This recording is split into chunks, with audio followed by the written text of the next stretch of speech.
भाणेगाव ग्रामपंचायतच्या चौकशीच्या मागणीसाठी पंचायत समितीसमोर उपोषण। हदगाव तालुक्यातील मौजे भाणेगाव येथील ग्रामपंचायत कार्यालयातील 2021 ते 2026 पर्यंतची चौकशी व्हावी या मागणीसाठी भाणेगाव येथील ग्रामपंचायत सदस्यांनी उपोषण सुरू केलं आहे।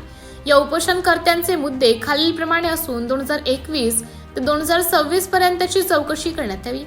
बऱ्याच कामावर वेगवेगळी योजना दाखवून दिले आणि उचलून खाल्ल्याचा आरोप त्यांनी केला आहे। ऑनलाईन पोर्टलवर बऱ्याच कामाचं जिओटेक नसलेले फोटो बनावट MB करून भ्रष्टाचार केल्याचा आरोप उपोषणकर्त्यांनी केला आहे। मी ग्रामपंचायत सदस्य असून भाणेगाव येथील माझं नाव प्रशांत मनोहर शिंगणवाड आहे। माझ्या गावात 2021 आणि 26च्या दरम्यान जे विकास कामे झाले ते एकच काम 2-3 योजनेतून दाखवून त्यांनी बिले उचललेले आहेत। तरी बिना जिओ टॅगिंगचे 70% फोटो अपलोड आहेत आणि सर्व कामं डुप्लिकेट पद्धतीचे आहेत। मी BDO साहेबाला ऑनलाईन पोर्टलच्या माध्यमातून बिलं काढून सादरसुद्धा केलेले आहेत।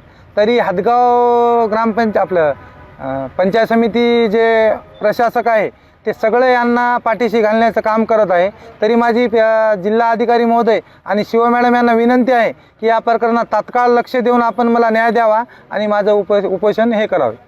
आजही पत्र घेऊन आले ते उपोषण करण्यासाठी, काय नेमकं त्या पत्रात उल्लेख होता? तसे पत्र माझ्यापाशी 4 ते 5 आलेले आहेत आजपर्यंत, पण त्या पत्राच्या अनुषंगाने कारवाई कुठलीही नाही, फक्त आश्वासन देत आहेत। ठोस कारवाई किंवा निर्णय हा कुठलाही आजपर्यंत लागला नाही आणि यांच्या वागण्याहून तर असं दिसत आहे मला की लागायची शक्यता आहे की नाही आणि सामान्य माणसाने प्रशासनावर विश्वास करावा की नाही हा कुठे सर्वांना प्रश्न पडलेला आहे।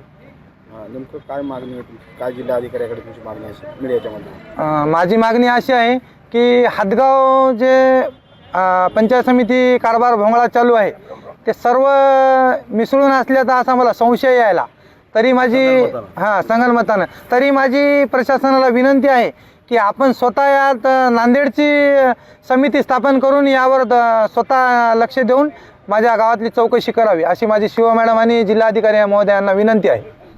लोकनायक न्यूजसाठी तालुका प्रतिनिधी देवानंद महाजन, हदगाव। लोकनायक न्यूज